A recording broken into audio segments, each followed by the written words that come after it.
मैं आज के स्पीकर नदीम भट्ट साहब से रिक्वेस्ट करूंगा कि वो अपने लेक्चर का बाकायदा आगाज करें। साकब शेख साहब से रिक्वेस्ट है कि वो स्टेज पर तशरीफ लाएं।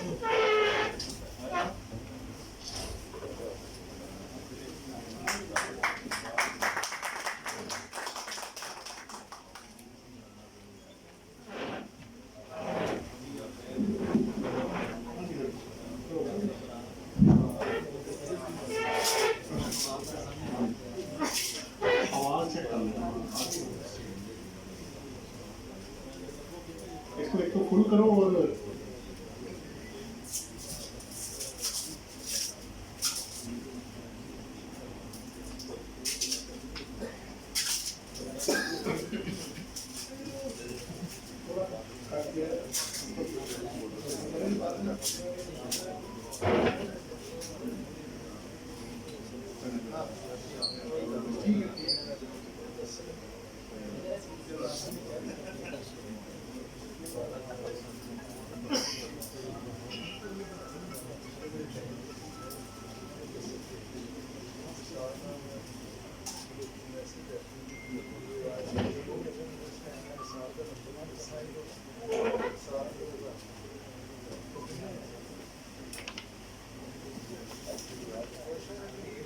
बिस्मिल्लाहिर्रहमानिर्रहीम। सबसे पहले तो मैं आप लोगों का बहुत मशहूर हूँ कि एक दफ़ा फिर आपने मुझे मौका दिया। आपके साथ काफ़ी सेमिनार मेरे कंडक्ट हो चुके हैं, उसकी ज़रूरत नहीं है उसको रिपीट करने की। तो जब ये ऑफर मेरे पास आ गई कि आपने ये करना है, इन्विटेशन आ गई, तो मैंने कहा कुछ इसको कंप्रीहेंसिवली कवर करते हैं, क्योंकि उन्होंने कहा जी बाकी चीज़ें हमने कैंसिल कर दी हैं, सिर्फ यही है। अंदर से मैं थोड़ा डरा भी हुआ था कि इतना कुछ अब तैयार करना पड़ेगा, लेकिन क्योंकि पहली दफ़ा तो हो नहीं रहा था। लेकिन स्टेज ऐसी चीज़ है, हर वक्त हर जगह हर रोज़ ये प्रेशर के साथ होता है, विद ड्यू रिस्पॉन्सिबिलिटी होता है। तो एक फिक्रा आपको दे के तो मैं वापस अपने सेशन की तरफ आ जाऊँगा। आज से जब तकरीबन 6 ईयर पहले, एजुकेशन के साथ तो बहुत गहरा ताल्लुक है मेरा। मैं बीकॉम से पढ़ाता हुआ आ रहा हूँ, 20 साल हो गए तकरीबन, प्लस हो गया क्वालिफाई किया। 98 में मैंने क्वालिफाई किया था। तो शौक चढ़ गया जी के टैक्स को छेड़खानी करते हैं। उसको क्या मैं छेड़ बैठा, वो आज तक मैं खुद ही आगे से भाग रहा हूँ। तो मैं तो लड़ाई को छोड़ता हूँ, लड़ाई मुझे नहीं छोड़ती है। ये फील्ड अब ऐसा है, मेरे उस्ताद ने कहा बेटा जिस फील्ड में तुम आए हो ना, 2 पॉइंट याद रखना। ये एक समंदर की तरह है नॉलेज। तुम जितना पानी मेहनत करके बाहर निकालोगे ना, उससे ज्यादा अंदर आ जाएगा। तो कभी अपने आप को मुकम्मल मत समझना कि तुम कंप्लीट हो गए हो। नॉलेज कभी पूरा नहीं होता। और शायद ही कोई ऐसा दिन हो कि जिस दिन आप किताब पढ़े और नई चीज ना समझ आए। अच्छा यार, पहले तो मैं कुछ और सोच रहा था, ये कुछ और कह रहा है। एक बात। दूसरा, जब मैं पब्लिक स्पीकर बना 6 साल पहले, जब मैं चेयरमैन बना लाहौर टैक्स बार अकेडमी का, तो मेरे उस्ताद ने फिर मुझे एक सेंटेंस दिया कि बेटा फिर तुम अब इसमें आ रहे हो तो तुम्हें अब 4 गुना ज्यादा पहले से मेहनत करनी पड़ेगी, क्योंकि वो तुम्हारा सिर्फ अपने लिए था, रिस्ट्रिक्टिव था, स्टूडेंट्स की हद तक था, एग्जामिनेशन बेस्ड था। अब जिस जगह पे तुम आ रहे हो ये खुला मैदान है, इसमें हर बंदा तुम्हें चैलेंज करेगा, हर बंदा सवाल करेगा। अब आपने उसको कवर करने के लिए पहले अपने आप को प्रिपेयर करना है। क्या तुम रेडी हो उसके सवाल का जवाब देने के लिए? एक बात। और अगर आपको लगे कि आपके पास वो नॉलेज नहीं है या आप डिलीवर नहीं कर पा रहे हैं, तो सके भाई इसको जरा दोबारा चेक करके फिर बात करेंगे, क्योंकि हर वक्त हर चीज मुकम्मल नहीं होती। कोशिश की जाती है कि मैक्सिमम चीजें आपको बताई जाए। चले वापस आते हैं इधर, क्योंकि ये चलता रहेगा। देखिए बात ये है कि अब ये सिर्फ इनकम टैक्स रिटर्न नहीं है, ये मैं आपको बताता चलूं। अब अगर कोई बंदा प्रैक्टिस करना चाहता है, वाकई से प्रैक्टिस करना चाहता है, तो उसको बहुत ज्यादा मेहनत करनी पड़ेगी। ठीक है, आप अपनी कमी बेसी फीस में पूरा कर लीजिएगा, वो अपनी जगह पे है, बट पहले आपको मुकम्मल लॉ पे अबूर हासिल होना लाजमी होगा। अब चाहे वो इनकम टैक्स लॉ है, सेल टैक्स लॉ है, सर्विसेज पे सेल टैक्स है, गुड्स पे है, आपका एग्रीकल्चर इनकम टैक्स है, अब सीबीटी भी आपको पता है इस दफा आया। ठीक है, वो आप इंशाल्लाह बाद में हम शेयर करते हैं। अब इसका सीक्वेंस क्या है? सीक्वेंस ये है, जब मैंने आपके गुजरांवाला को एनालिसिस किया तो चूंकि स्मॉल एंड मीडियम इंटरप्राइजेज ज्यादा था, तो आप लोगों के लिए सबसे पहले मैं लेके आया हूँ SME, small and medium enterprises, जो इस बजट का भी हिस्सा नहीं था, वो इससे पिछले बजट का हिस्सा था। काफी सेमिनार में मैंने इसको शेयर भी किया है, तो जरा दिखाओ भाई एसएमई का। मैं आपको शेयर कर देता हूँ सामने, अभी आपके आ भी जाएगा। एसएमई एक्चुअली क्या है?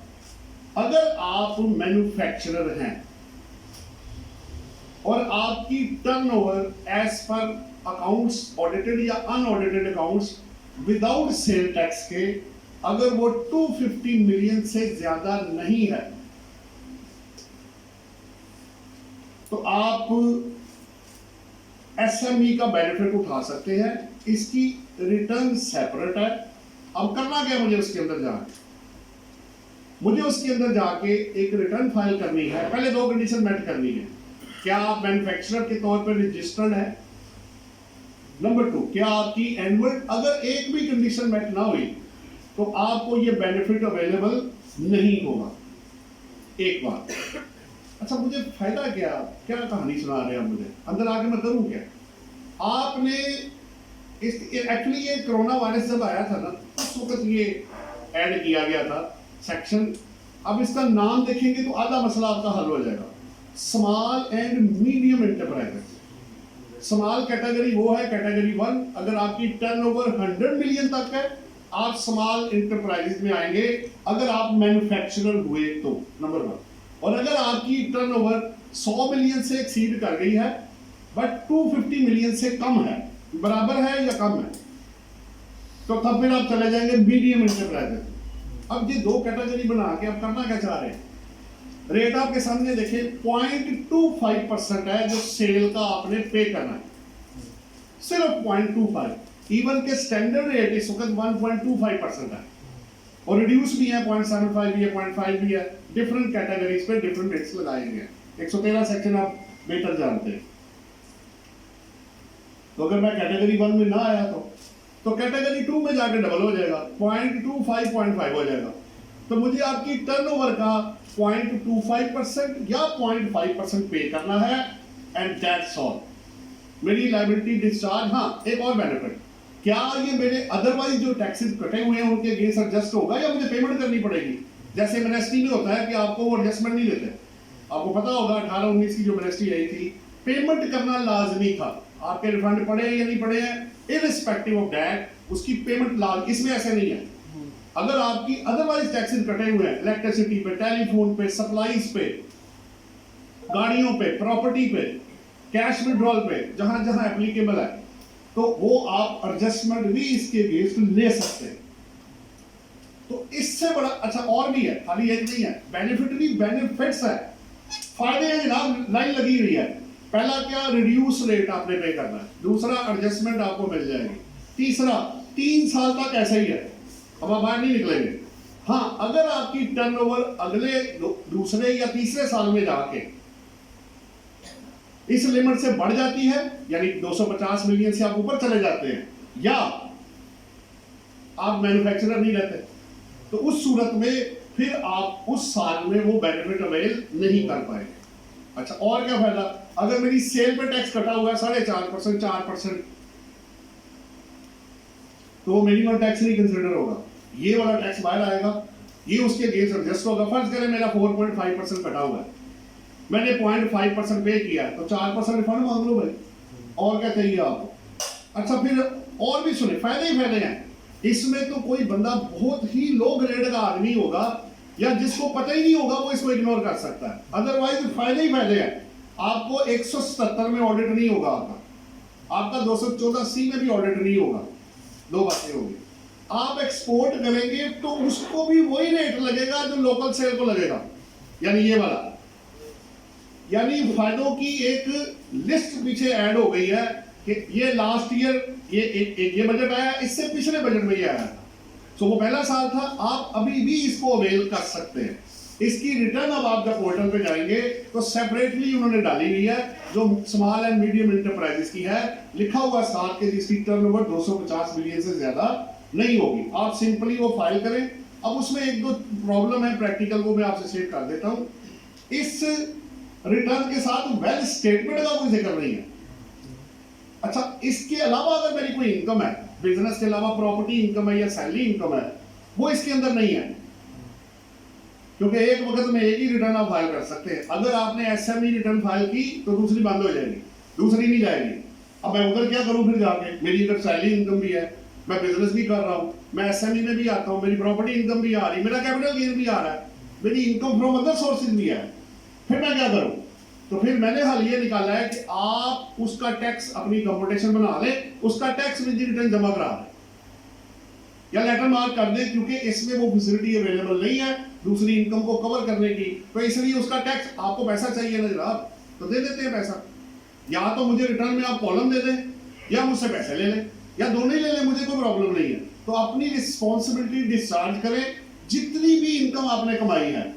लेकिन अक्सर तो बेनिफिट हो रहा है मैन्युफैक्चरर को, क्योंकि बिजनेस उसका फ्लॉप हो रहा था, उसको प्रॉब्लम हो रही थी, कोरोना में आपको पता लेबर नहीं मिल रही थी, मटेरियल महंगा हो गया, अब मैं बनाऊं क्या और बेचूं क्या? इसलिए उनको बेनिफिट देने के लिए एसएमई का कॉन्सेप्ट जो है ये स्टिल इंटैक्ट है। आने वाले बजट में क्या होगा वो बात की बात है, अभी तक तो इंटैक्ट है। 21 में, 22 में और 23 के अंदर ये इंटैक्ट है। बाकी आप जितने आपके क्वेश्चन होंगे आप नोट कर लीजिएगा, बाद में इंशाल्लाह ताला उसको लेंगे। तो ये पहला पॉइंट आपकी तरफ आया कि स्मॉल एंड मीडियम एंटरप्राइजेस, इसके अंदर जो बेनिफिट अवेलेबल है वो आप लाजमी अवेल करें, क्योंकि इससे बेहतर और कोई, देखें ना, इतना टैक्स दे के ऑडिट भी नहीं होना, रिफंड भी आएगा, और क्या चाहिए आपको, और क्या बेनिफिट चाहिए? वरना अगर मैं ये ना फाइल करूं फिर क्या होगा? फिर क्या होगा? जो मेरा टैक्स कटेगा वो मिनिमम टैक्स होगा, उसका ऑडिट भी हो सकता है, एक्सपोर्ट पे भी स्टैंडर्ड रेट लगेगा, इसको टर्नओवर भी स्टैंडर्ड रेट पे लगेगा, तो फायदा ही फायदा, और मुझे क्या चाहिए होगा? तो कोई बंदा बहुत ही इग्नोरेंट, या उसको वो नहीं करना चाह रहा, या उसको पता नहीं है, वरना ये बेनिफिट सबसे बड़ा बेनिफिट था। देखिए, मेरा किसी पार्टी के साथ कोई ताल्लुक नहीं है, जिस हुकूमत ने दिया वो लोगों तक पहुंचा, और मैंने 3 केसेस में बेनिफिट लिया। यानी एक बंदे का फर्ज कर ले बन रहा था 1.5 करोड़ का टैक्स, 1.5% 1.5 करोड़ है, मैंने 0.5 दिया, वो 50 लाख पे आ गया, वो तो मेरे हाथ से चुभने शुरू हो गया, करोड़ रुपए का फायदा हो गया जनाब, मुझे और क्या चाहिए? वो पीओ मुर्शदी जैसे होते हैं, और मैंने कहा भाई मैंने कुछ नहीं किया, ये तो लॉ ने किया है। सो ये बेनिफिट है, आप इसको अवेल करें। ये पहला पॉइंट आपके शहर को और सेक्टर को देखते हुए कि सवाल, अच्छा इसमें ये भी नहीं है कि ये कंपनी को नहीं मिलेगा, इंडिविजुअल, एओपी, कंपनी, लिमिटेड, सब इसके अंदर शामिल है, स्मॉल कंपनी, बड़ी कंपनी, सब, अगर वो कंडीशन मेट करेगा तो, अदरवाइज नहीं। ये था कि पहला आपका पॉइंट जो स्मॉल एंड मीडियम एंटरप्राइजेस था। अब जरा निकालो भाई वो जो इनकम टैक्स वाले, पहले रिटर्न की बात कर लेते हैं जी, रिटर्न से रिलेटेड पॉइंट्स। आगे चलो, इसमें ना लिंक मैंने लगा दी है, ये आपके पॉइंट्स है, आगे तक अगली शीट तक दिखाओ कितने टोटल, 18 टोटल पॉइंट्स है। पीछे आओ, मैं आपको रिटर्न पे ही लेके आऊंगा, ओवरव्यू सिर्फ अभी दूंगा रिटर्न का, फिर वेल्थ स्टेटमेंट का, फिर हम फौरन न्यूमेरिकल के ऊपर पहुंच जाएंगे। इस दफा देखें जी 6 चीजें, 6 पॉइंट्स, इसको भी भूल जाए आप, 6 पॉइंट्स के बगैर आप आगे नहीं जा सकते। वो 6 पॉइंट्स क्या है पहले वो दिखाओ, की पॉइंट्स बोलो, इसका साइज वैसे बड़ा कर लो हो जाए, वो नीचे से, हाँ, और ये पहले देखें, ये पहले जो 2 पॉइंट है, देखिए मैंने आपको लॉज बता देता हूं। इस दफा होना क्या है, एग्रीकल्चरल इनकम टैक्स सूबे के पास जाना है, सेल टैक्स और सर्विसेज सूबे के पास जाना है, वर्कर्स वेलफेयर फंड, इस पे जो भी बात नहीं लोग कर रहे, ये भी सूबे के पास, पीआरए के पास चला गया है। अगर आपके क्लाइंट को वर्कर्स वेलफेयर फंड लग गया, उसका तरीका मैं आपको बताऊंगा सारा, इसके अंदर नया लो आया हुआ है 2019 का, पंजाब वर्कर्स वेलफेयर फंड। दूसरा क्या है, income tax, super tax, deemed income का टैक्स, और साथ आपके सीवीटी, कैपिटल वैल्यू टैक्स, ये जाने हैं आपके फेडरल गवर्नमेंट के पास। अब खाली इनकम टैक्स से गुजारा नहीं होना, अब बाकी चीजें भी आपको साथ लेके चलनी पड़ेगी वेयर एप्लीकेबल। अगर एक बंदे की एग्री इनकम नहीं है तो नहीं लगेगा भाई उसको एग्री, कोई मसला नहीं लग रहा। अगर एक बंदे के पास कैपिटल वैल्यू एसेट्स के वो एसेट्स नहीं में फॉल कर रहा, नहीं लगेगा। अगर सुपर टैक्स है जो स्पेसिफाइड इन इंडस्ट्री पे, नहीं लगेगा। 7E उस पर तो खैर आप बात करेंगे, हम डीम्ड इनकम वाला बड़ा कॉन्सेप्ट आपको बताया हुआ है। उस पर लाहौर हाई कोर्ट में अभी रिट भी फाइल हुई है, तो उसकी 28, 27, 28, 29 को डेट भी है उसकी। देखते हैं उसका क्या फेट निकलता है, क्योंकि उसमें आता हूं मैं वापस उस तरफ। अच्छा जी, अब आ जाओ वापस उस तरफ वन बाय वन कर। ये मैं सारी चीजें आपको थोड़ी थोड़ी करके कवर कराऊंगा। पहला जी, सबसे पहला क्वेश्चन ये, मैंने रिटर्न कौन सी फाइल करनी है? 4 तरह की रिटर्न्स पोर्टल पे अवेलेबल है। सैलरीड इंडिविजुअल, दिखाओ भी इसका लिंक क्लिक करो, ये आपके पास है। Salaried individual, non salaried individual, AOP और कंपनी, ये 4 रिटर्न है। 5वीं जो एसएमई वाली है वो रूल के अंदर नहीं आई, लेकिन सिस्टम के ऊपर पड़ी हुई है। वो जाके पिछले साल भी ऐसे ही हुआ था कि उसके अंदर नहीं आई थी, लेकिन उन्होंने सिस्टम में बिल्ट इन की हुई है। अब आप वहां जाएंगे तो आपको अलग से एसएमई की रिटर्न मिल जाएगी। अब सवाल यह है कि मैंने कौन सी फाइल करनी? पहले आपको कॉर्पोरेट तो बिल्कुल अलग है, कंपनी तो अलग है, आपको पता है, एओपी भी अलग है। अब सैलरी और नॉन सैलरी में जो झगड़ा होना है उसका क्या करें? सैलरी इंडिविजुअल के लिए 3 हेड्स ऑफ इनकम सिर्फ उन्होंने दी है। Salary income, profit on debt आपका अदर सोर्सेज वाला, और प्लस आपका कैपिटल गेन। अगर आपकी रेंटल इनकम हुई या बिजनेस इनकम हुई तो आप सैलरी वाली, सैलरीड पर्सन होते हुए भी सैलरी की रिटर्न नहीं फाइल कर पाएंगे, क्योंकि जगह ही नहीं है वहां पे। जब मेरी जैसी रेंटल इनकम आनी है इंडिविजुअल, चाहे मैं सैलरीड हूं या नॉन सैलरीड हूं, मुझे नीचे वाली नॉन सैलरी वाली रिटर्न फाइल करनी पड़ेगी। लेकिन वो रेट आपको सैलरी वाले लगाएगा, रिटर्न आप नॉन सैलरी वाली फाइल कर रहे हैं, टैक्स वो आपको सैलरी वाले लगाएगा, नंबर 1। सो इट मींस कि पहले मुझे हेड ऑफ इनकम चेक करनी है, मेरा जो क्लाइंट है या खुद मैं, तो मेरी इनकम कहां से आ रही है। अगर वो सिर्फ सैलरी है प्लस प्रॉफिट ऑन डेट है, अदर इनकम का उसने दिया हुआ, और प्लस आपका कैपिटल गेन, या एफटीआर के 2-3 केसेस है आपके, तो आप उसके अंदर जा सकते हैं। अच्छा, अब ये पहला सवाल हो गया। मैंने रिटर्न आपको चेक करनी है कि मैंने रिटर्न कौन सी फाइल करनी है, उसके मुताबिक सारी चीजें बाहर आ जाएगी। दूसरा क्या दिया होगी?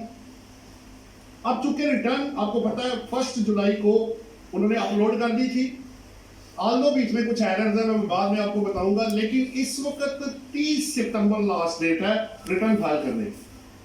फिलहाल अब वो बहाना खत्म हो गया जी, आप 2 महीने लेट रिटर्न फाइल अपलोड हुई है तो मुझे 2 महीने और एक्सटेंड कर दें। आप लिख के टाइम मांग लेंगे, वैसे वो कर दे तो इतना आसान नहीं होगा टाइम लेना, क्योंकि 3 महीने का टाइम पूरा दिया जा रहा है।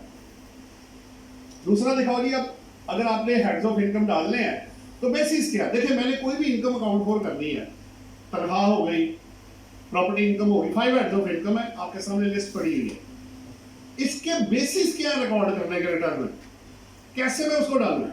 तो सैलरी और अदर इनकम के लिए रिसीट बेसिस, दोनों में आप देख सकते हैं, पहले और 5वें में रिसीव्ड बेसिस आपके पास अवेलेबल है।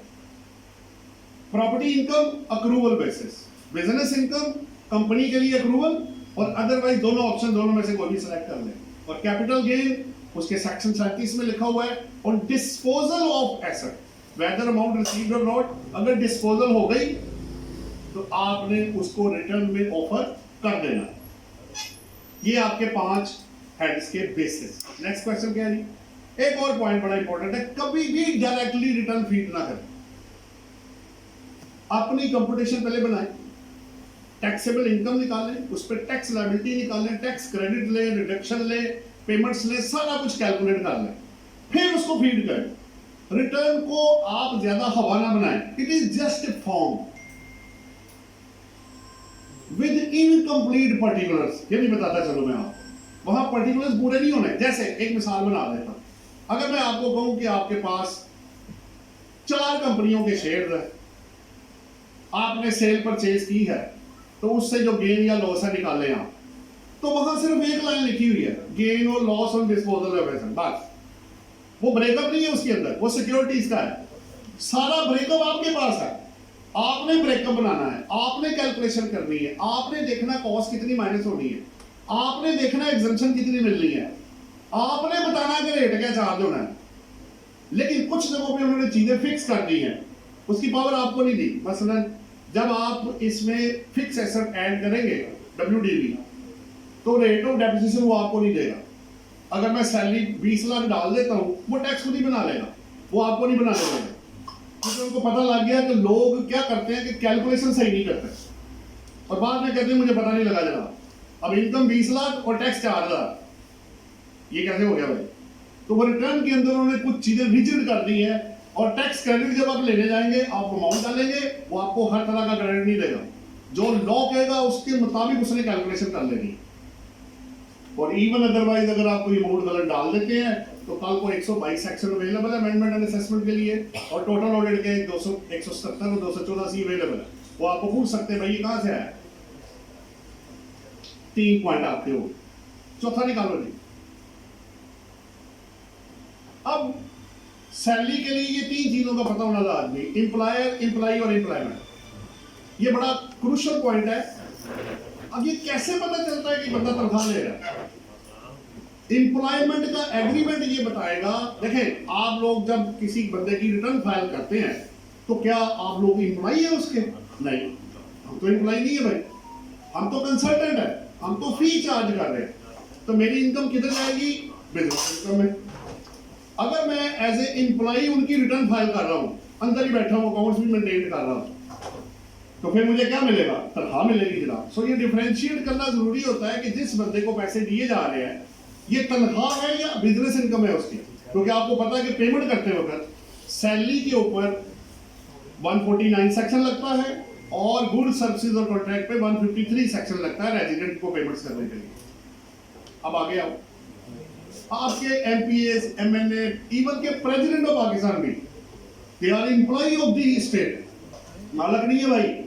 बाकी सिचुएशन जो पॉलिटिकल है मैं उस पर बहस नहीं करना चाह रहा, मैं आपको अपडेट दे रहा हूं कि ये आल्दो इलेक्शन के थ्रू पॉइंट होके आते हैं, बट तनख्वाह दी जा रही होती, अलाउंसेस दिए जा रहे होते हैं, एग्जेम्पशन दी जा रही होती है। तो एम्प्लॉई और कंसल्टेंट को अलग करना या एजेंट को अलग करना बहुत जरूरी है, क्योंकि इसके ऊपर पूरा टैक्स बेस करता है।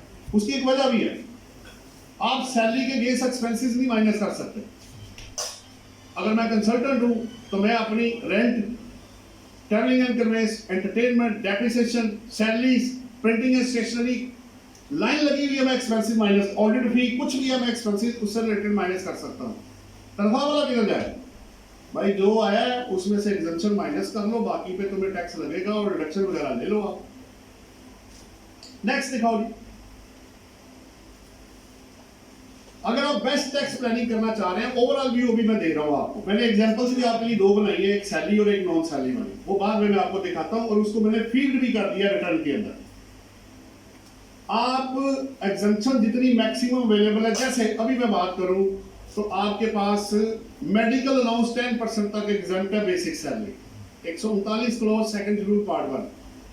अगर मैं किसी एजुकेशनल इंस्टीट्यूट में काम करता हूं, वो मेरे बच्चों को एजुकेशन फ्री कर देते हैं या डिस्काउंट दे देते हैं, तो मार्जिनल कॉस्ट है 53A क्लॉज है सेकंड शेड्यूल पार्ट 1 एग्जम्पशन है।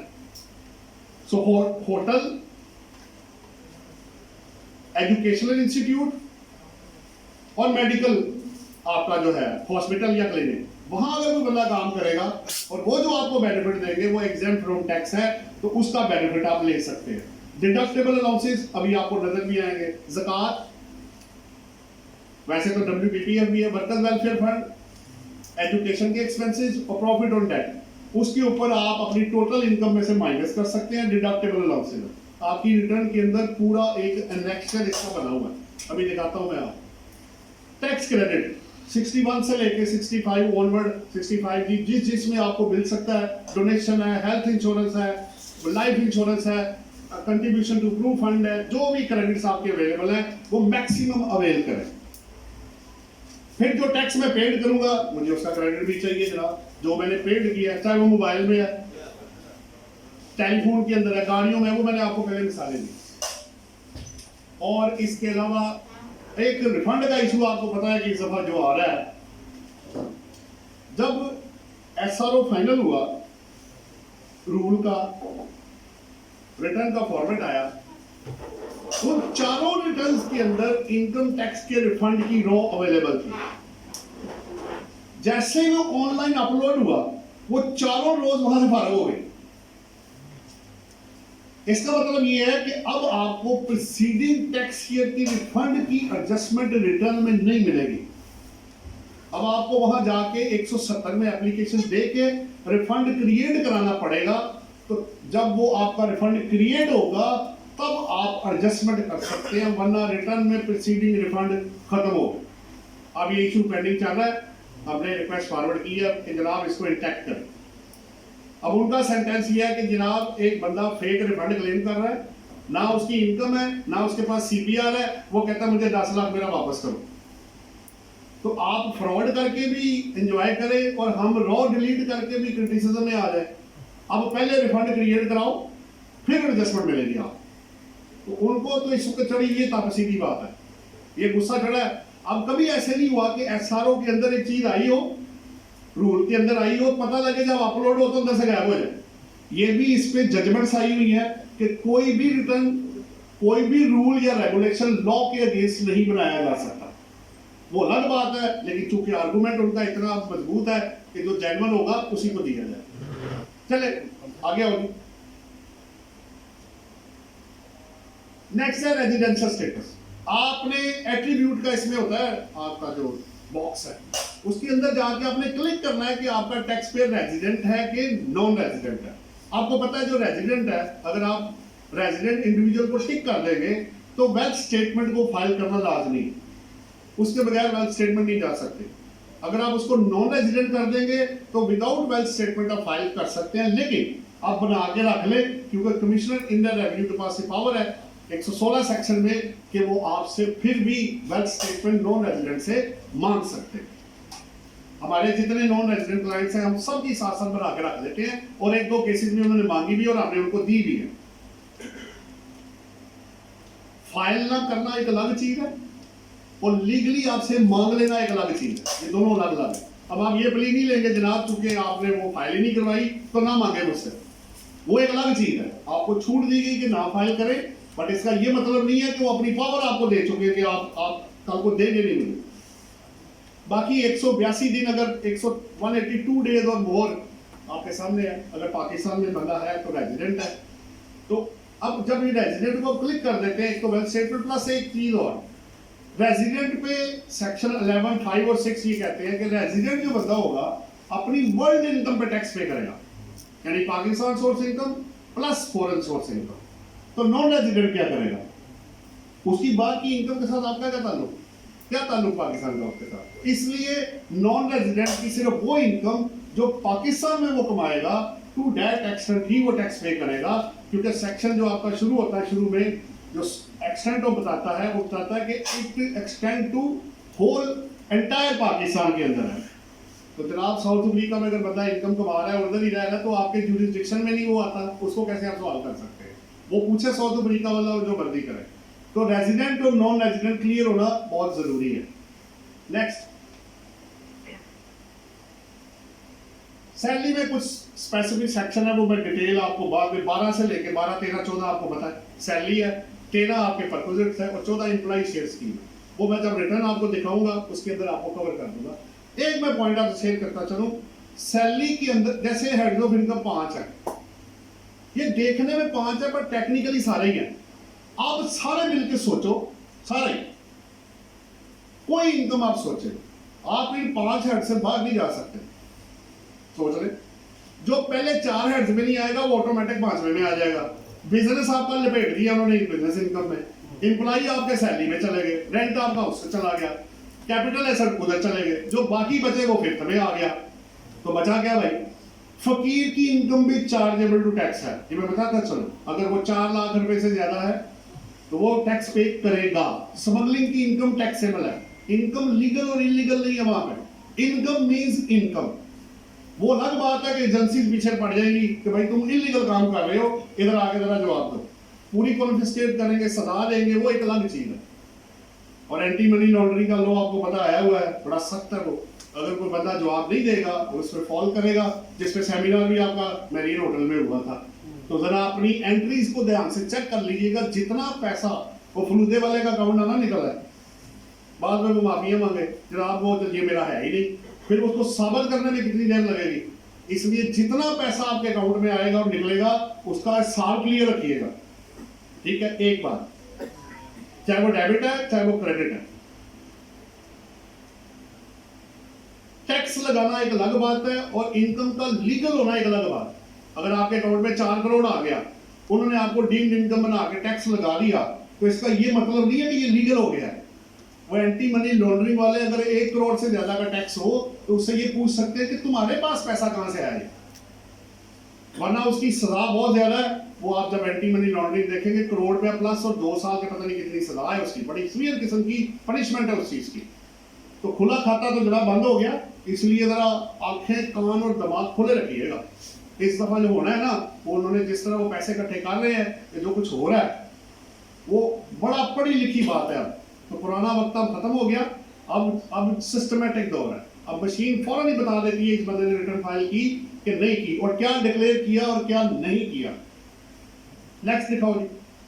सर मशीन तो बताती है, मकसूद चपरासी बेचारा फिर दुबई जाके मार जाता है। हाँ बस वो फिर वो कुछ चीजें प्रैक्टिकल में आपको पता ही है ना। अच्छा जी, अब मुझे मैक्सिमम तनख्वाहदार बंदे के लिए बेनिफिट क्या है, वो मैंने वैसे आपको 2 बता दिए, इसको स्किप कर दो, आगे चलो क्योंकि मैंने आगे जाना है।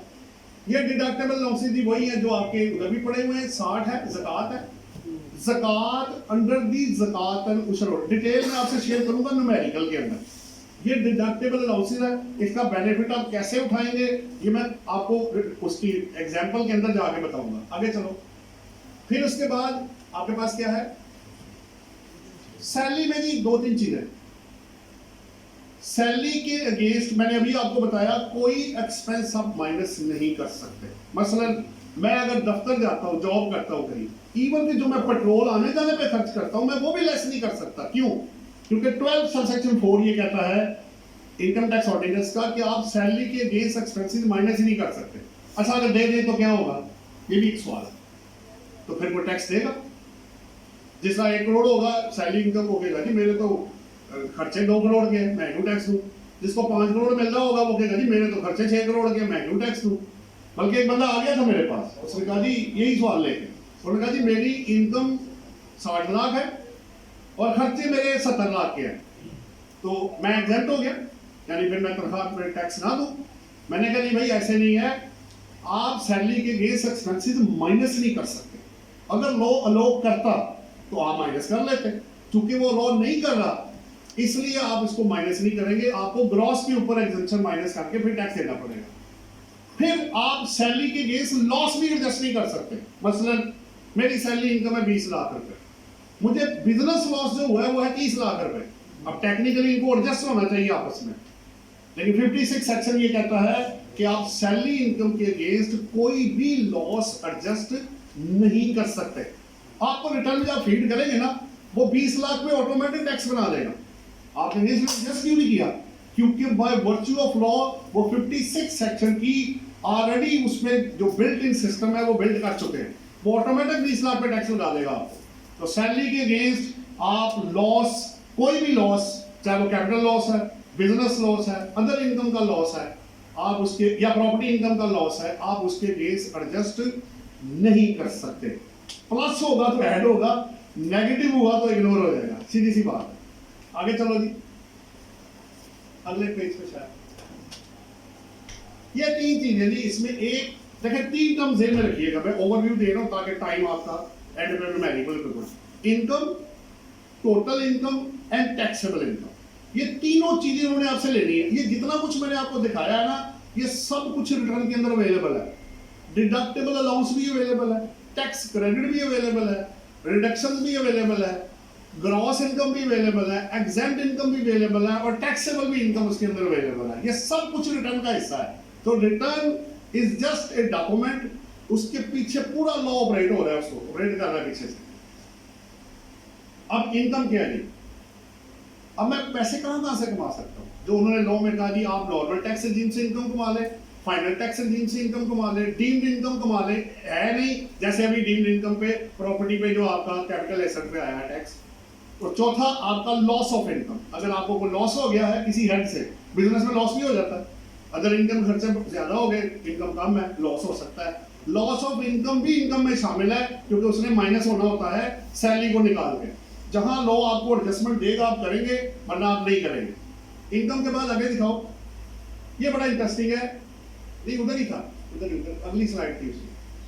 Total income, total income, income 5 head plus exempt income आप जमा करेंगे तो ये आपकी टोटल इनकम आएगी। मैंने ड्यूरिंग द ईयर सारा पैसा कितना कमाया, टैक्सेबल एंड एग्जेम्प्ट दोनों जमा होंगे। जैसे मैं आगे जाऊंगा टैक्सेबल, नेक्स्ट दिखाओ, तो वो दो चीजें माइनस कर देगा। डिडक्टेबल अलाउंस जो ज़कात और मैंने अभी आपको एजुकेशन में दूसरे बताया, और प्लस एग्जेम्प्ट। देखिए कॉमन सेंस आप इस्तेमाल करें। मुझे टैक्स पे करना है टैक्सेबल इनकम पे, और उस तक पहुंचने के लिए मुझे पहले इनकम चाहिए, फिर मुझे टोटल इनकम चाहिए, और फिर मुझे चाहिए taxable income, tax on income. तो इस इनकम पे मुझे टैक्स लगेगा, जो कि जो भी होगा फिर वो स्लैब रेट के मुताबिक है। अब वापस आओ,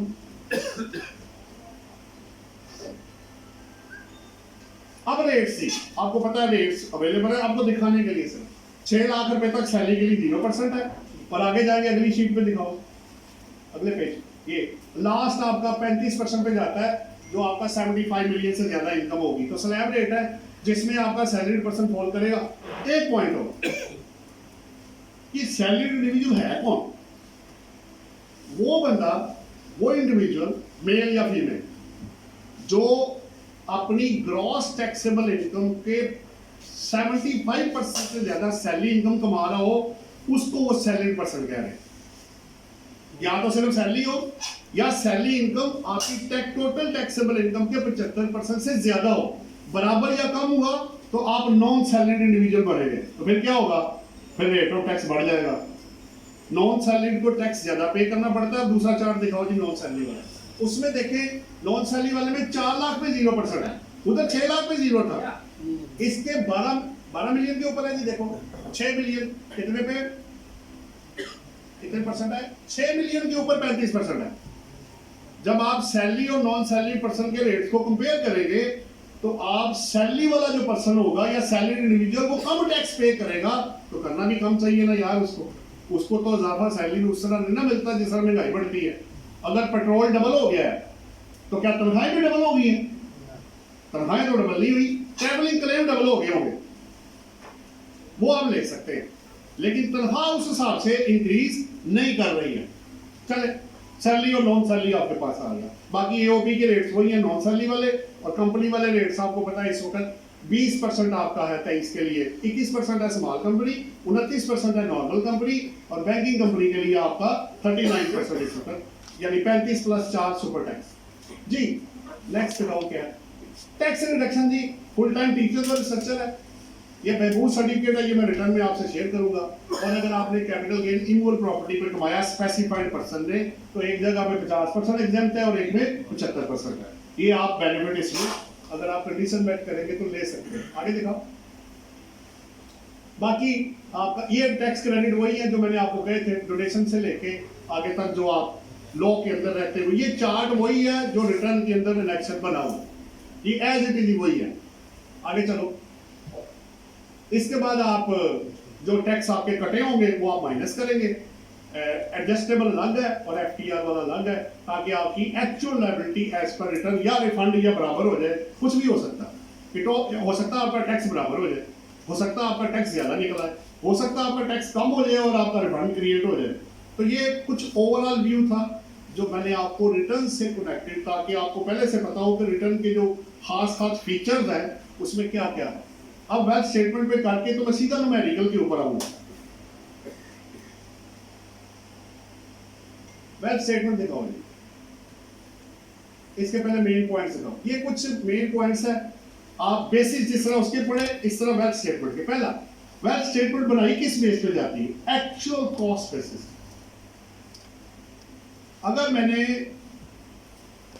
डीएचए गुजरांवाला में, अभी तो खैर अभी आया, डीएचए लाहौर ले लेते हैं पुराना, मैंने आज से 10 साल पहले एक प्लॉट खरीदा, अज्यूम कर रहा हूं मैंने खरीदा 50 लाख रुपए का, अज्यूम कर रहा हूं मैं 5 मरले का। आज वो मुझे 5 करोड़ का सेल हो रहा है 10 साल बाद, तो मेरी वेल्थ में 50 लाख ही स्टेट होगा, उसमें मार्केट वैल्यू का कोई ताल्लुक नहीं होगा। आपकी ज्वेलरी आपने शादी के वक्त आपको मिली वालिदैन की तरफ से, एक बात कर रहा हूं, या आपने खरीदी, आसान हो जाएगा, मैंने उस वक्त खरीदी 25,000 रुपए तोला, आज वो 1,25,000 रुपए तोला है, तो मेरी वेल्थ में ज्वेलरी किस वैल्यू पे आएगी? वो जब मैंने खरीदी थी, एक्चुअल कॉस्ट बेसिस। तो जो भी एसेट्स और लायबिलिटीज आप वेल्थ स्टेटमेंट में प्रेजेंट करेंगे, उनकी बेसिस क्या होंगी? Actual cost basis.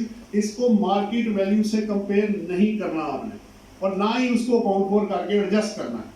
नंबर 2, अब आपको पता है कि उसमें एडिट की फैसिलिटी है। दो चीजें जो हम रिसर्च कर रहे थे, अगर आप इंपोर्ट क्लिक कर देंगे ना, तो इनकम टैक्स रिटर्न और वेल्थ स्टेटमेंट सारी इंपोर्ट हो जाएंगे। अगर आप इंपोर्ट क्लिक नहीं करते, वेल्थ स्टेटमेंट तो आएगी, इनकम टैक्स रिटर्न नहीं इंपोर्ट होगी, वो आप खुद कर सकते हैं। तो एडिट करते वक्त अगर आपने इंपोर्ट करना है तो पहले चेक कर लें कि आपको पूरा डाटा चाहिए या थोड़ा सा चाहिए। तीसरा, ये डबल एंट्री कॉन्सेप्ट है, ये बड़ा इंपॉर्टेंट है। मैं आपको एग्जांपल में दिखाऊंगा कि डबल एंट्री कैसे की जाती है। हर चीज की डबल इफेक्ट हम अकाउंट फॉर करते हैं, ताकि रिकंसिलिएशन और कैश फ्लो कोई भी चीज आउट ना हो। और अगर आपकी रिकंसिलिएशन में फर्क आ गया, तो जितना डिफरेंस होगा उसको अनएक्सप्लेन्ड करके तो 111 सेक्शन में इनकम बना के टैक्स लगा देंगे। अब जी 5वां point, what is the difference between wealth statement, balance sheet and statement file with ECP? उसको रहने देते हैं, बैलेंस शीट और वेल्थ स्टेटमेंट की बात करते हैं। अगर मैं एक देखिए, वेल्थ स्टेटमेंट 2 लाइन है। Wealth statement is a list of personal assets and personal liabilities. Personal आपका घर, आपकी जाती गाड़ी, credit card, loans, agreement, plots, shares, जो भी है वो इसके अंदर है। तो बैलेंस शीट क्या है? फिर जो बिजनेस की बना के देनी है, वो business assets and business liabilities है। जितनी आपने बिजनेस में सेल की, उसका receivable, payable, fix asset, capital, creditor सब उसके अंदर आ रहे। तो दोनों को अलग अलग आपने रखना है। बैलेंस शीट बिजनेस की है और वेल्थ स्टेटमेंट बंदे की है। फॉरेन करेंसी पे जी काफी सवाल आए, काफी लोगों ने सवाल किए कि अगर मेरे पास डॉलर पड़े हुए थे, प्रिंसिपल देखें वही है। अगर मेरे पास डॉलर मैंने लिए थे 3 साल पहले, अज्यूम कर रहा हूं, 10,000 डॉलर मैंने लिए, उस वक्त रेट था, अज्यूम कर लेते हैं 100 रुपया, आज वो 230 240 पे पहुंचा हुआ है। तो अब डॉलर मैंने लिए थे 1 लाख रुपए पे, फर्ज कर लेते हैं, तो बात फिर वही है। वो आपको पहला प्रिंसिपल याद रखना है, एक्चुअल कॉस्ट बेसिस पे आना है, उसने उसी वैल्यू पे आना है जिस वैल्यू पे आपने उसको खरीदा था। हाँ, बेच के आप कोई गेन कमा ले तो वो एक अलग बात, लेकिन जितने भी एसेट्स और लायबिलिटीज वेल्थ स्टेटमेंट में होंगे, वो आपने एक्चुअल कॉस्ट बेसिस पे रिपोर्ट करने हैं। मैं सिंपल सा फार्मूला आपको दे रहा हूं, और फॉरेन एसेट्स में भी ऐसे ही है। आपने कोई फार्मूला चेंज नहीं करना, वरना आप सारा दिन ना लगता रेट ही चेंज करते रहेंगे। वो जी बढ़ गया रेट, वो जी कम हो गया, तो रेट तो रोज ही बदला होता है। अब मैं क्या हर वक्त रेट ही चेंज करता रहूंगा? इस तरह का कोई कॉन्सेप्ट नहीं है। आप एक्चुअल कॉस्ट बेस पे बनाएंगे। सवाल अपने नोट कर लीजिएगा, इंशाल्लाह ताला बाद में जवाब आपको देने की कोशिश करेंगे। हर चीज को रिकंसाइल करना है, जितने ओपनिंग एसेट्स हैं, किसमें इजाफा हुआ, किसमें कमी हुई, सबको डबल एंट्री के थ्रू, वो एग्जांपल में जाकर मैं आपको क्लियर कर दूंगा। नेक्स्ट क्या है जी? कैपिटल है, वो आपने वही जो बैलेंस शीट में जो कैपिटल लायबिलिटी है, वेल्थ स्टेटमेंट में वो मेरा एसेट है, जो मैंने बिजनेस से लेना है, वो बिजनेस से मुझे पे करना है। तो आपको पता है वही कैपिटल आप रिपोर्ट करते हैं जो बैलेंस शीट के अंदर आया होता है। नेक्स्ट क्या है जी? अच्छा, अब कुछ बात जो उसके फॉर्मेट्स हैं, एक है जी पर्सनल एक्सपेंसेस, दिखाओ। उसमें आपको पता लिस्ट पड़ी हुई, जो आपके खर्चे हैं डिपेंडेंट्स के हैं, वो सारे उसके अंदर अवेलेबल है। जो ज्वाइंट वाले हैं वो करके, तो आप एक्चुअल एक्सपेंसेस उसके अंदर डालेंगे। उसमें एस्टिमेशन कभी मत डालिएगा, नेवर यूज एस्टिमेशन। मसलन बिजली का बिल मेरा खर्च हुआ है 5 लाख रुपए, मैंने वहां पे 3 लाख डाल दिया, तो 2 लाख तो आपने डाले नहीं उसके अंदर, तो आपका जो आउटफ्लो है, कैश आपका बढ़ जाएगा, बैंक बैलेंस, और आपका जो रिपोर्टिंग है वो गलत हो जाएगी, और डिफरेंस वो आपकी इनकम बना के टैक्स लगा देंगे वो। अच्छा, अब वो बंदा बेवकूफ ही होगा ना, 5 लाख का खर्चा हुआ है 8 लाख डाल दे, वो अपने सोर्सेज क्यों वेस्ट करेगा भाई, वो तो हुआ ही नहीं, फिर डाला क्यों आपने। तो एस्टिमेशन यूज मत करें पर्सनल एक्सपेंसेस में, लिस्ट मांगे उससे, आखिरी बिल ले लेना आप जून का, उसके अंदर ब्रेकअप दिया होगा, इलेक्ट्रिसिटी, टेलीफोन, गैस और वाटर में आप आखिरी बिल ले जून का, पिछली डिटेल खुद ही आ जाएगी सामने आपको। फॉरेन एसेट्स और फॉरेन लायबिलिटीज वो 116 है, उसमें मैं आपको दिखाता भी हूं। अब ये कुछ कौन फाइल करेगा, ये अब इसमें मैं बहस नहीं करना चाह रहा। आपको पता है कि रेजिडेंट इंडिविजुअल को 116 पे थोड़ी सी बात करना चाहूंगा। अगर उसके फॉरेन सोर्स इनकम $10,000 से ज्यादा हो जाए या उसके फॉरेन एसेट्स $1,00,000 से ज्यादा हो जाए, तो उसको सेपरेट फॉरेन सोर्स इनकम और फॉरेन एसेट्स की स्टेटमेंट फाइल करना लाजमी हो जाएगा। और अगर वो फाइल नहीं करेगा तो उसकी पेनल्टी उन्होंने रखी हुई है काफी ज्यादा। तो जरा उसको भी देख लीजिएगा कि आपके टैक्स पेयर पे वेल्थ स्टेटमेंट के अलावा 116A की स्टेटमेंट एप्लीकेबल तो नहीं है। अच्छा, उसका टोटल आपकी वेल्थ स्टेटमेंट के अंदर आ रहा है, ये मैं बताता चलूंगा, दिया हुआ उन्होंने इनसाइड पाकिस्तान और आउटसाइड पाकिस्तान, वो टोटल आ रहा है उसके अंदर, लेकिन ब्रेकअप कहां होगा, उस स्टेटमेंट के अंदर जो आपके पास हो। अगेन आपकी wealth statement total foreign asset दिखा रही है, क्या है भाई उसके अंदर, वहां तो ब्रेकअप नहीं है। हर चीज रिटर्न के अंदर नहीं होती, हर चीज वेल्थ स्टेटमेंट के अंदर नहीं होती, वो टोटल होके ग्रुप होके आ रहा होता है। तो ब्रेकअप किसके पास है, आपके पास है जनाब। ये बना कैसे आपको पता है, इसकी लीगल बैकिंग किधर है, आपने पूरी करनी है। तो ये फॉर्म्स है जस्ट वेल्थ स्टेटमेंट या एसेट्स की स्टेटमेंट और वो वाला या income tax return, basically hard work आपने करना है अपनी कंप्यूटेशन के ऊपर, उसको पकड़े, जो आप बनाएंगे उसमें फीड करें, वो आपका काम चेक कर रहा है और आप उसका चेक कर रहे हैं। आपको मेहनत कंप्यूटेशन के ऊपर सबसे ज्यादा करनी है, तब बात आगे जा सकती है। बाकी नहीं फाइल करेंगे, पेनल्टीज है, प्रोसिक्यूशन है, वो अपनी जगह पे आपको पता है, उस पर मैं बहस नहीं करना चाह रहा। अब आ जाओ जी सीधा आप न्यूमेरिकल के ऊपर, जिसकी वजह से आपने मुझे यहाँ बुलाया है कि ये रिटर्न जरा, ये ओवरव्यू था, थोड़ा सा मैंने टाइम आपसे लिया, अब मैं आपको लेके जा रहा हूँ सीधा। एक 2 न्यूमेरिकल्स हमने बनाया है जी, एक हमने बनाया सैलरीड का और एक बनाया नॉन सैलरीड का। सैलरी का आप कर लेंगे तो काफी बेहतर हो जाएगा, विद वेल्थ स्टेटमेंट है, ये भी बताता चलो, और उसको अटैच कर दिया जिसके साथ, रिटर्न के साथ। दिखाएं जी, अब पहले दोनों फाइलें खोलनी पड़ेगी आपको, पहले कंप्यूटेशन तो दिखाओ। ये सैलरी वाला है ऊपर, ये देखें जी, पहला मिस्टर ए है, सैलरी इंडिविजुअल है, अज्यूम किया गया, वो मैंने परसेंटेज वो साइड में लिखी हुई है, आपको सैलरी के परसेंटेज नजर आएगी। ये चूंकि 75% से ज्यादा इनकम इसकी सैलरी की, टोटल दिखाओ जी कितना नीचे, कितना है टैक्सेबल, ये अमाउंट है, और इसमें से परसेंटेज क्या निकली सैलरी की, कितनी परसेंटेज है जी, 78% है। अगर मेरी taxable salary income taxable total income के 75% से एक्सीड करेगी तो मैं बन जाऊंगा सैलरीड इंडिविजुअल, नंबर 1। और इसके अलावा मेरी रेंटल और बिजनेस इनकम नहीं होनी चाहिए, क्योंकि अगर वो हुई तो फिर मैं सैलरी वाली रिटर्न नहीं फाइल करूंगा, मैं नॉन सैलरी वाली रिटर्न में चला जाऊंगा, क्योंकि इस रिटर्न के अंदर प्रॉपर्टी इनकम या बिजनेस इनकम की जगह ही कोई नहीं है ही नहीं वो उसके अंदर। तो जब होगा ही नहीं तो डिक्लेयर मैं कैसे करूंगा, मुझे और मजबूरन दूसरी रिटर्न जो है वो फाइल करनी पड़ जाएगी। पहला तो ये पॉइंट है। अब सैलरी में हमने क्या किया, पहला आप देख सकते हैं, बेसिक सैलरी हमने रखी, अमाउंट आपके सामने है। अब मैं थोड़ा थोड़ा करके इस पे बहस करूंगा। सेक्शन 12 जी वो ये कहता है कि अगर आप बेसिक सैलरी रिसीव करेंगे गवर्नमेंट सेक्टर में, सेमी गवर्नमेंट या प्राइवेट जहां भी, तो वो टोटली टैक्सेबल है। तो आगे आप देखिए, पहला टोटल का कॉलम है, आगे जो एग्जेम्प्ट नॉट टैक्सेबल या सेपरेट या एफटीआर है वो माइनस हो गया और बैलेंस आपका टैक्सेबल में चला गया। और ये फॉर्मेट वही है जो रिटर्न के अंदर है, ये मैंने वही से पकड़ा था। अच्छा, अब इसका मतलब है कि 18 लाख तो आपका हो गया टैक्सेबल। मेडिकल अलाउंस मैंने आपको बताया था 10% ऑफ बेसिक तक एग्जेम्प्ट है। 18 लाख सैलरी है, 1,80,000 एग्जेम्प्ट हुआ। अगर मुझे मिला होता 3 लाख रुपए और एग्जेम्प्ट होता है 1,80,000, तो ऑटोमेटिक बैलेंस 1,20 मेरी टैक्सेबल इनकम में चला जाना था। तो जितना एग्जेम्प्ट है, अभी मैंने आपको क्या बताया था, इनकम, दूसरा क्या बताया था, टोटल इनकम, तीसरा क्या था, टैक्सेबल इनकम। तो वही करना है, पहला ग्रॉस है, दूसरा एग्जेम्प्ट है और तीसरा आपका टैक्सेबल है।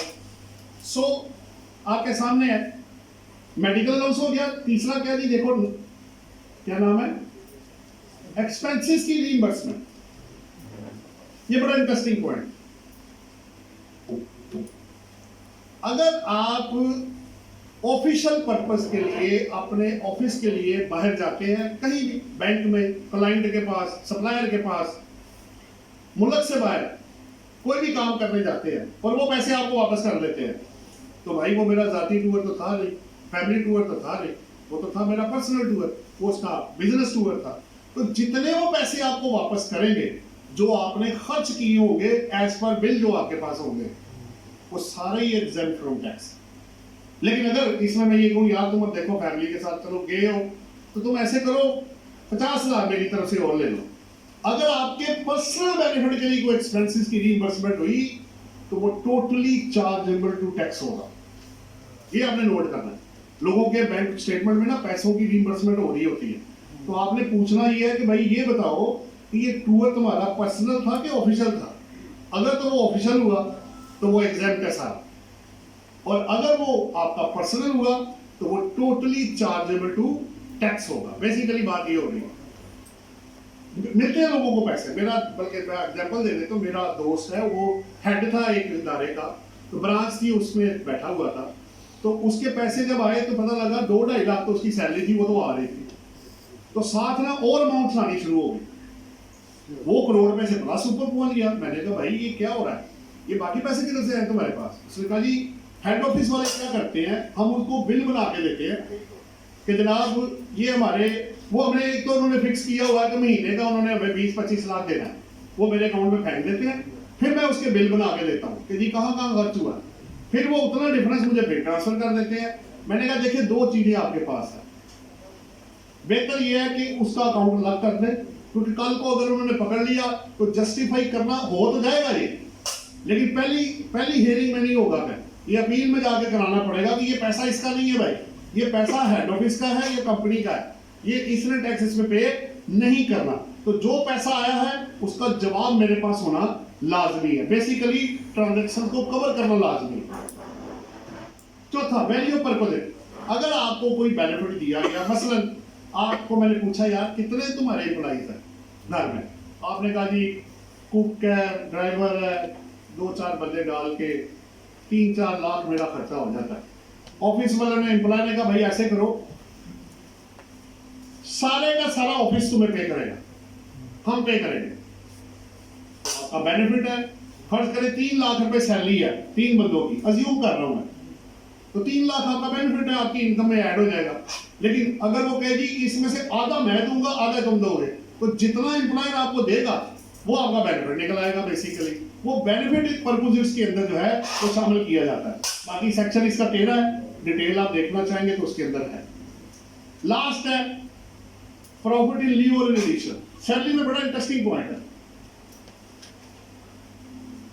जैसे इनकम में आपने देखा हो तो पहले 4 हेड्स में जो आएगा वो 5 रुपए आएगा, ये तय हो गया। सैलरी में भी ऐसा ही है, स्पेसिफाइड एंड नॉन स्पेसिफाइड। कुछ चीजें स्पेसिफाइड है, अगर आप स्पेसिफाइड में कवर ना हुए तो ऑटोमेटिक आप अदर्स में चले जाएंगे। मसलन एक बंदे ने कहा जी मुझे एक ऐसा बेनिफिट मिला है जिसका ऑर्डिनेंस में जिक्र ही नहीं है, तो मैं एग्जेम्प्ट हो गया।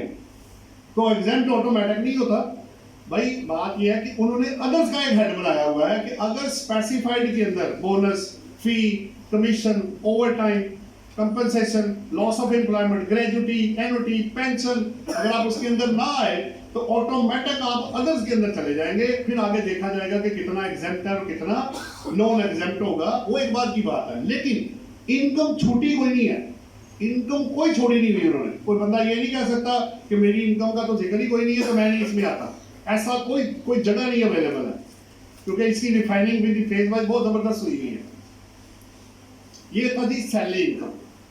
अब या तो पहले ये न्यूमेरिकल मेरे साथ पूरा कर ले, या अगर आप ये वाला नेक्स्ट देखना चाहते हैं तो हम आपको रिटर्न खोल देते जैसे आप गए थे जी।